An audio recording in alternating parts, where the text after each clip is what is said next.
Bienvenidos y bienvenidas a este episodio de Consideración Moral de los Animales, perspectiva desde la filosofía. Hoy abordaremos un problema que ha acompañado a la filosofía moral durante décadas, pero que cada vez aparece con más fuerza en nuestra vida cotidiana. La pregunta por el lugar moral de los animales. Para abrir esta conversación, pensemos en un caso concreto. En las últimas décadas, varios simios han aprendido lenguaje de señas, han formado vínculos afectivos complejos e incluso han demostrado conciencia rudimentaria de sí mismos. Sin embargo, seguimos manteniendo sistemas de uso y explotación animal que parecen ignorar por completo estas capacidades. Este contraste entre lo que los animales pueden experimentar y lo que nosotros hacemos con esa experiencia es el núcleo del debate que queremos poner sobre la mesa. Hoy nos preguntamos, desde la filosofía, si es coherente que nuestra idea de justicia se detenga en los límites de la especie humana y, sobre todo, si deberíamos extender ciertos derechos morales o legales a los animales, o si existen razones sólidas para mantener una distinción tajante entre humanos y no humanos. Para iniciar esta conversación sobre esto nos acompañan tres invitados: Francisca Araníbar y Constanza Pincheira, quienes defienden que los animales merecen un reconocimiento moral mucho más amplio del que les otorgamos hoy, y Cristóbal Sade, quien adopta una postura crítica frente a esa idea, problematizando los límites y las implicancias de extender la noción de derechos más allá de nuestra especie. A partir de ellos y a partir de las preguntas que discutiremos hoy, buscaremos comprender no solo lo que le debemos a los animales, sino qué revela nuestro trato hacia ellos sobre lo que entendemos por justicia. Con eso dicho, damos inicio a este conversatorio. Antes de entrar al debate, queremos ofrecer un marco claro para quienes nos escuchan. Pediremos a cada invitado que exponga de manera breve la posición general que defenderá durante la conversación. Francisca, quisiera empezar contigo. Desde la perspectiva de Peter Singer, se suele afirmar que la capacidad de sufrir es el criterio fundamental para otorgar consideración moral. ¿Cómo entiendes tú esta idea? ¿Y por qué crees que es necesaria para pensar en justicia hacia los animales? Bueno, gracias, Eric. Primero, decir que Peter Singer busca maximizar el bienestar y disminuir el sufrimiento. Y como ya mencionaste, él plantea algo que para mí es irrefutable y es que existe la capacidad de sufrir. Tanto nosotros humanos como los animales no humanos tenemos la capacidad de experimentarlo. Y para mí es un criterio suficiente para tomar en cuenta en la decisión de si deben tener consideración moral o no. Yo entiendo la idea de sufrimiento que plantea él, sobre que los animales son seres sintientes y que sí son capaces de sufrir, que no es algo exclusivamente humano. Y esto va a tener un peso moral sobre los derechos que deberían tener. Entiendo esto también como eliminar la discriminación basada en la especie, que Peter Singer lo llama especismo, que es una discriminación injustificada entre las especies, donde los humanos se van a considerar superiores a los animales, entonces los intereses animales van a ser inferiores. Entonces, si vamos a rechazar tanto el racismo y el sexismo, que son para evitar el sufrimiento, vamos a tener que tener el mismo criterio con los animales. Ellos sufren y deben tener resguardo contra esto. Por ejemplo, la experimentación animal, en la industria animal, en la entretención animal, donde claramente ellos van a ser usados para satisfacernos a nosotros los humanos. Entonces, creo que esta idea es necesaria para pensar en justicia hacia ellos, porque no podemos minimizar ni ignorar que existe el sufrimiento animal. Entonces deben existir derechos para ellos que tengan condiciones mínimas de bienestar y de no ser tratados como medios para nuestros fines humanos. Muchas gracias, Francisca. Ahora vamos con Constanza. Tu posición se apoya en el enfoque de Tom Regan, que introduce una noción distinta: el valor intrínseco y la idea del sujeto de vida. ¿Podrías explicarnos por qué este enfoque te parece más adecuado para fundamentar derechos animales? Primero que todo, buenas noches. Y yo considero que este enfoque me parece adecuado para fundamentar los derechos animales, ya que, tal como menciona Tom Regan, la idea del sujeto de vida va más allá de ser un organismo vivo, sino que significa que tienen experiencias conscientes, que sienten placer, que sienten dolor, que recuerdan, que desean, que tienen intereses propios. En pocas palabras, son alguien, no son algo, no son un objeto, y eso sería un buen fundamento, tiene mucho peso, ya que está basado moralmente para otorgarles derechos.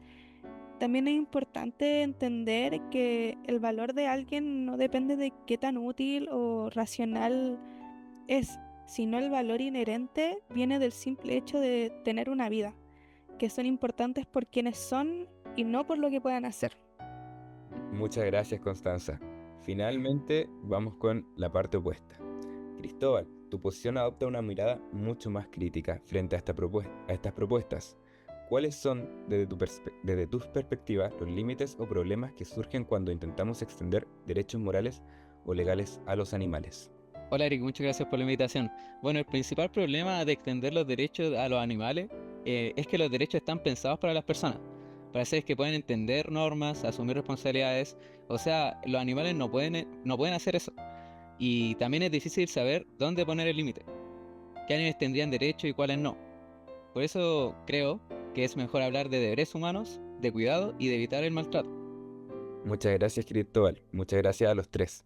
Hemos escuchado tres enfoques que parten de puntos de vista muy distintos. Uno basado en el sufrimiento, otro en el valor intrínseco del sujeto de vida y uno que cuestiona los límites de extender derechos más allá de nuestra especie. A partir de aquí comenzaremos a explorar estas tensiones en detalle. Bueno, vamos a partir un debate para profundizar en estas ideas y con eso quisiera partir con esta primera pregunta, que va dirigida a los tres. ¿Qué criterio debería pesar más para determinar la consideración moral hacia los animales? ¿El sufrimiento, el valor intrínseco o la utilidad para los seres humanos?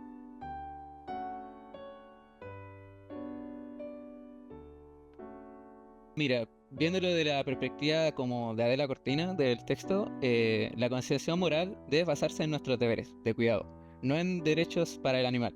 Por eso el criterio más relevante es de la responsabilidad humana, no una propiedad al animal. ¿Alguien quisiera contraponer esa idea? O sea, yo quiero decir que es el sufrimiento porque si lo consideramos como para nosotros los humanos, como el hecho de que sufrimos, también deberíamos hacerlo con todos los seres sintientes que sufren. Y los animales también sufren.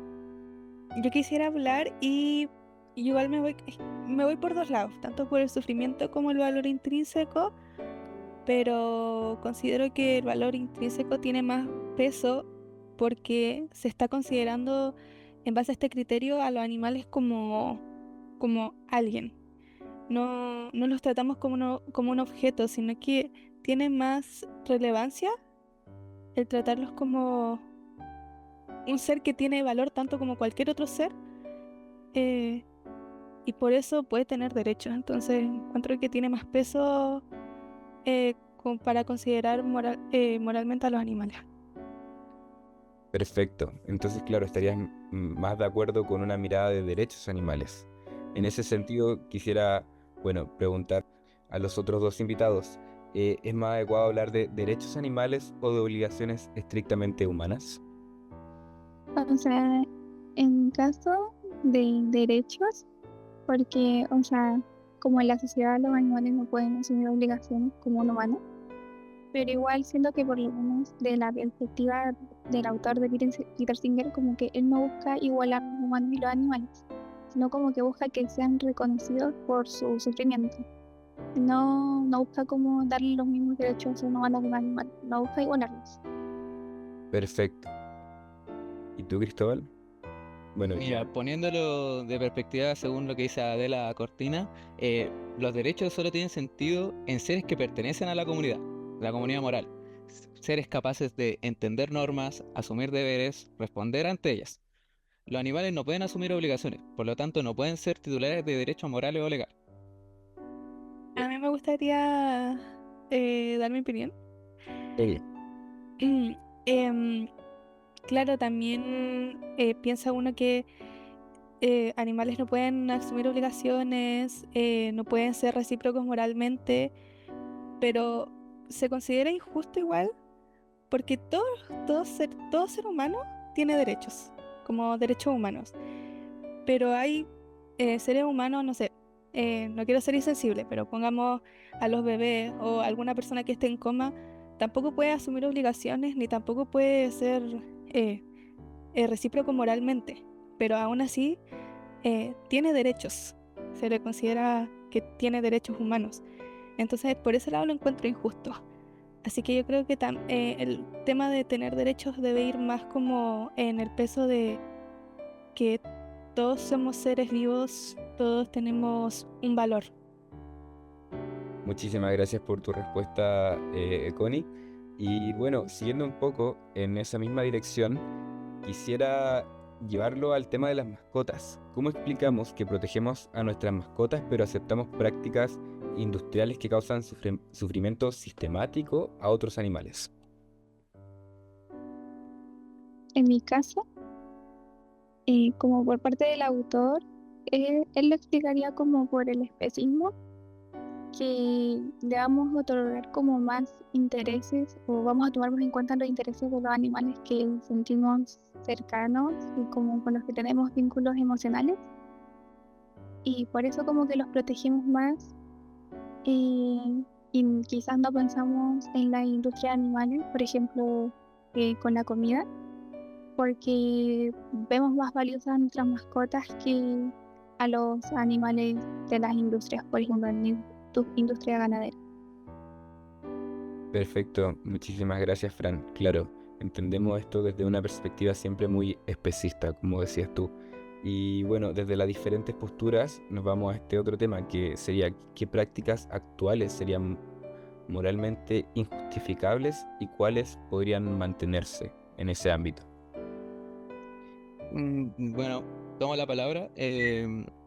Como desde mi postura, es totalmente injustificable cualquier práctica que cause sufrimiento innecesario al animal.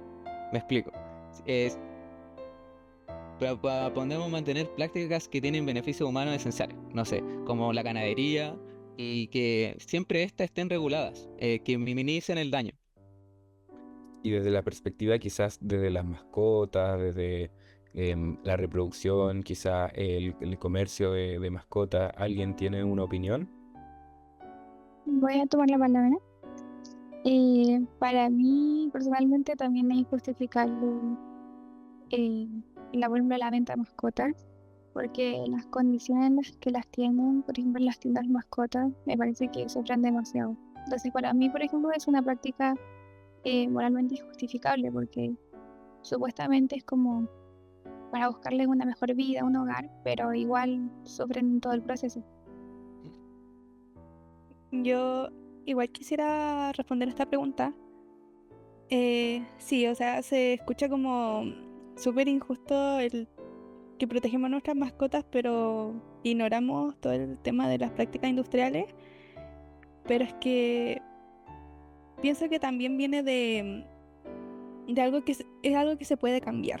No sé, si nosotros desde un principio hubiésemos tomado el valor, hubiésemos valorado bien a los animales, yo creo que nunca se nos habría ocurrido ahora eh, consumirlos o, no sé, hacer ropa o lo que sea que hagan las prácticas industriales. Eh, por lo tanto, pienso que es algo que se podría ir cambiando de a poco o que se tuvo que haber cambiado desde hace mucho tiempo. Y, y bueno, también el por qué protegemos a nuestras mascotas, creo que la respuesta está en que igual son como una relación más cercana, es como algo, es como un hijo. Entonces, podría ser una explicación, pero yo creo que el de las prácticas industriales tuvo que haber sido un cambio que desde un principio tuvo que hacerse el de valorar los animales y como por ejemplo en la India, que se valoran a las vacas porque son como un signo de fertilidad, entonces hay leyes que las protegen y si se puede cumplir ahí o allá en India, también se podría cumplir con todos los animales en todos lugares del mundo, así que creo que va en eso. Muchas gracias por sus respuestas.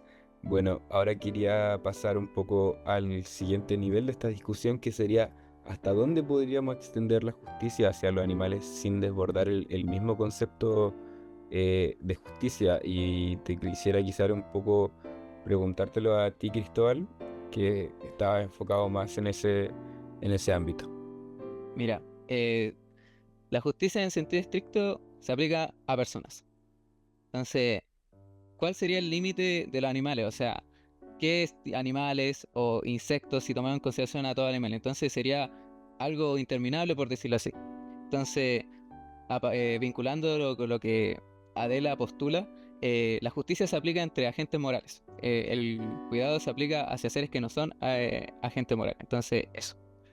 Lo que quiere decir es que ¿cuál sería el límite de eso si generamos estas leyes o leyes para los animales? Perfecto, muchas gracias. Bueno, pasando a la última pregunta, quisiera preguntarles a los tres si creen que existe algún mínimo compartido moral entre sus posiciones y cuál podría ser si es que existiese. Y, bueno, creo que todos llegamos de acuerdo en que tenemos que evitar el sufrimiento como innecesario. Quizá algunos están de acuerdo como en la industria, como para satisfacernos a nosotros, pero creo que al final todos llegamos a la conclusión de que si es innecesario se puede evitar el sufrimiento de los animales. Sí, o sea, lo que dice Fran, el mínimo moral es que el sufrimiento animal importa y debe evitarse. Pero la única diferencia entre nosotros, yo creo que ellos están desde el derecho animal y, bueno, desde mi postura es desde los deberes humanos, de que tiene que partir desde esa ética. Yo creo que, claro, también concuerdo con lo que dice Fran.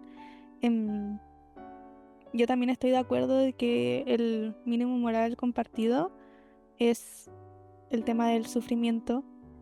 Y también creo que eso va de la mano con el cómo valoramos a los animales.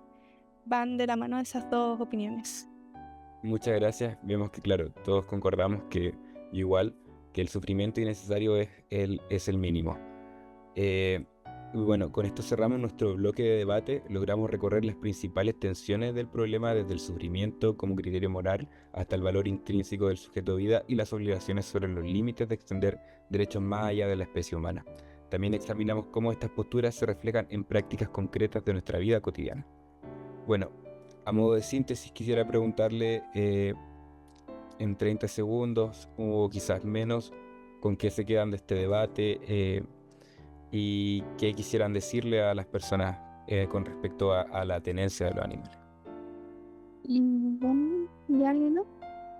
Y como conclusión, bueno, podría plantear como el hecho de que sufrir un criterio para extenderle derechos morales a los animales, que no por su diferencia especial a nosotros tenemos que dejar de considerarlos. Y tenemos que cambiar esto porque merecen el reconocimiento.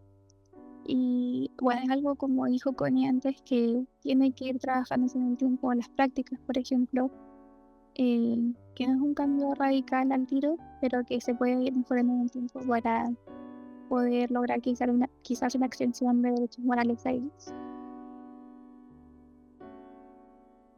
Yo igual quisiera dar mi conclusión, bueno, sobre el tema en general, sobre los derechos a animales, y que quiero invitar a cambiar la forma en que entendemos a los animales, porque muchos son utilizados como un objeto, como un recurso, pero tenemos que considerarlos como lo que son un sujeto de vida, que pueden sufrir también, que son individuos que, tal por existir, importan.